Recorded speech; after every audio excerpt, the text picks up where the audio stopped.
Very good morning students. आज हमारे पास कक्षा 11 लेसन नंबर 3 जिसका एक बहुत महत्वपूर्ण एग्जाम्पल जिसमें गति की समीकरण, हमारी लास्ट वीडियो में हमने आपको ग्राफीय विधि द्वारा गति की समीकरण को व्युत्पन्न करना बताया।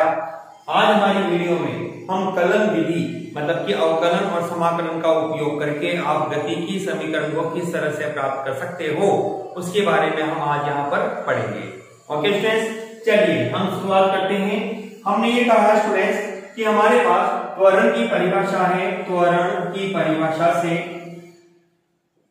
त्वरण की परिभाषा से हम जानते हैं A बराबर होता है dV/dt। हमने क्रॉस गुणा किया, dV बराबर होगा A dt। ओके स्टूडेंट्स, ध्यान दीजिएगा, आपको यहाँ पर चूंकि समाकलन और अवकलन विधि का यहाँ उपयोग करना है तो आपको यहाँ पर सीमाओं का निर्धारण करना पड़ेगा। अब सीमाओं का निर्धारण कैसे और किस तरह से किया जाता है इसको आपको समझना है। देखिएगा, आप ही देखिए, यहाँ समय अंतराल के रूप में t बनता है और उस पर वेग बनता है v। तो हमने कहा जब प्रारंभिक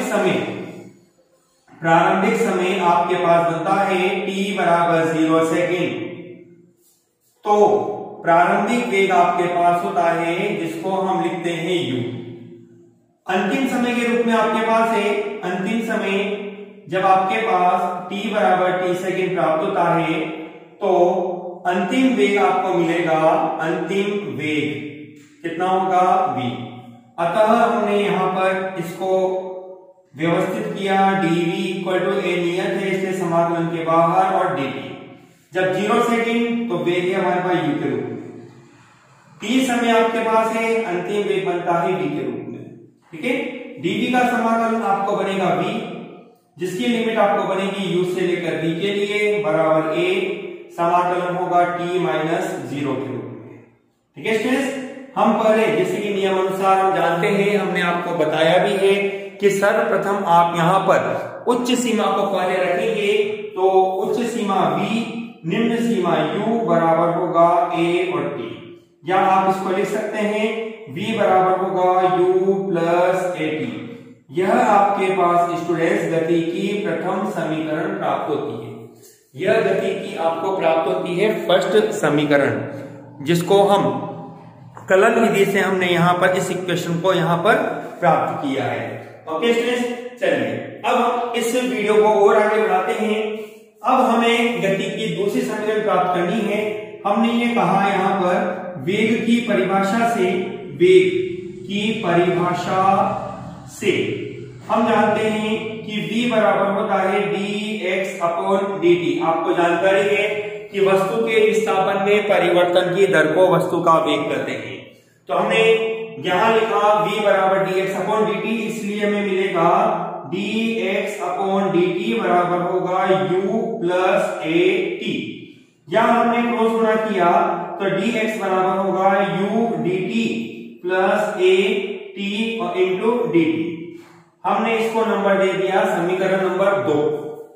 जैसा कि अभी मैंने आपको बताया, आप समाकलन की लिमिट को सेट करेंगे कैसे।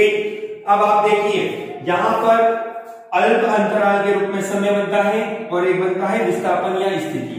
इसके आधार पर आपको सीमाओं को बनाना है, जिसमें हमने कहा यदि, या लाइन कर देता हूं मैं आपको, यदि t बराबर 0 सेकेंड पर प्रारंभिक स्थिति हमारे पास बनती है x1 मान लीजिए, वह t बराबर t सेकेंड पर अंतिम स्थिति हमने ये माना, अंतिम स्थिति हमें प्राप्त होती है x2। तो आपको प्राप्त होगा समाकलन से समाकलन dx बराबर u बाहर ले लिया, समाकलन dt प्लस a बाहर, समाकलन t और dt। अब इधर की साइड पर dt आ रहा है, आपने t की लिमिट बनाई 0 पर स्थिति है प्रारंभिक x1। t बराबर t समय पर आपके पास अंतिम स्थिति बनती है x2। ठीक है, हमने इसका समाकलन किया dx का तो x आएगा, लिमिट होगी x1 से x2 के लिए बराबर u, और इसमें बनेगा t 0 से लेकर t के लिए प्लस a और आपको बनेगा टी स्क्वायर अपॉन 2, 0 से लेकर टी के लिए। ओके स्टूडेंट्स, चलिए हम इसको और कंटिन्यू करते हैं। हमने कहा x2 माइनस x1 बराबर u t minus 0 plus a, और आपको बनेगा टी स्क्वायर अपॉन 2 माइनस 0। तो आपको प्राप्त होगा स्टूडेंट्स, हम जानते हैं अंतिम स्थिति माइनस प्रारंभिक स्थिति, जिसको आप लिख सकते हो विस्थापन के रूप में। इसलिए s बराबर आपको बनेगा ut प्लस हाफ a और t स्क्वायर। ये आपके पास स्टूडेंट्स गति की आपको सेकंड समीकरण प्राप्त होती है। प्रथम समीकरण को हमने प्राप्त किया v बराबर u प्लस a t। समीकरण नंबर 2 हमें प्राप्त होती है s बराबर ut plus half a t square के रूप में। ओके स्टूडेंट्स, चलिए अब हम आगे हमारे पास गति की थर्ड समीकरण को हम यहाँ व्युत्पन्न करेंगे, जिसको हमने पुनः त्वरण की परिभाषा पर आते हैं। त्वरण की परिभाषा से हमने कहा a बराबर होता है dv अपॉन dt। हमने इसके अंश और हर में dx का गुणाभाग कर दिया। ठीक है स्टूडेंट्स, तो a बराबर आप लिख सकते हो, इस dx को मैं इस dt के साथ ले लेता हूं, तो dx अपॉन dt और dv अपॉन dx। आप जानते हैं वेग dx अपॉन dt हमने पहले भी पढ़ा है, dx upon dt is equal to वेग होता है आपके पास, तो dx अपॉन dt बराबर होगा v। अतः a बराबर v dv अपॉन dx। हमने क्रॉस गुणा कर दिया तो v dv बराबर हो जाएगा a और dx के रूप में। ठीक है स्टूडेंट्स, मतलब आपको करना क्या रहा, केवल आपको यह करना रहा कि आपने dx का अंश में और हर में गुणाभाग किया। ठीक है, एक dx को आपने dt के साथ ले लिया ताकि वेग की परिभाषा बन जाती है, dv अपॉन dx आपको प्राप्त होता है। हमने क्रॉस गुणा किया तो v इंटू dv और a इंटू dx। अब हमने कहा यदि प्रारंभिक स्थिति, यहां आपके पास सीमाएं बनेंगी क्योंकि dx आ रहा है और v dv आ रहा है, तो वेग और स्थिति की आपको सीमा बनानी है। तो हमने कहा प्रारंभिक स्थिति x1 पर प्रारंभिक वेग आपको बनता है u, वह अंतिम स्थिति आपको बनती है, अंतिम स्थिति x2 पर अंतिम वेग आपको मिलता है v। तो आपने, मैं लाइन कर देना स्टूडेंट यहाँ पे भी, ताकि आप इसको आसानी से समझ पाए कौन सी स्टेप कहां से स्टार्ट आपके पास होती है। ठीक है, चलिए हमने कहा ऐसी सीमाओं में हमने समाकलन किया, तो समाकलन v और dv बराबर होगा a बाहर समाकलन dx के रूप में। सीमा v की बनेगी आपके पास u से लेकर v के लिए और स्थिति की बनेगी x1 से लेकर x2 के लिए। v का समाकलन होगा v स्क्वायर अपॉन 2, लिमिट आपके पास बनेगी u से v के लिए। a dx का समाकलन हो जाएगा x x1 से x2 के लिए। वैल्यू रखिए v square upon 2 minus u square upon 2 बराबर a x2 माइनस x1। हमने कहा यहाँ पर यदि अपने पास x2 माइनस x1 बराबर s, तो आपको मिलेगा, इसका हमने एलसीएम लिया, v square minus u square upon 2 is equal to a और s। तो v square minus u square बराबर 2as, तो v स्क्वायर बराबर आपको मिलेगा u स्क्वायर प्लस 2as। ये आपके पास गति की थर्ड समीकरण आपको प्राप्त होती है।